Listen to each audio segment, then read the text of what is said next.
Do you guys have kids? Dogs. Not the same. Is it kind of? You think so? He's blind, deaf, and diabetic. Throw him off a bridge.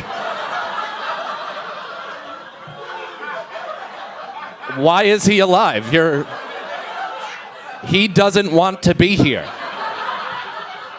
That dog is walking into sharp corners, and you're like, just stay alive. I need you. I need you here. This isn't about you enjoying your life. This is about me feeling secure.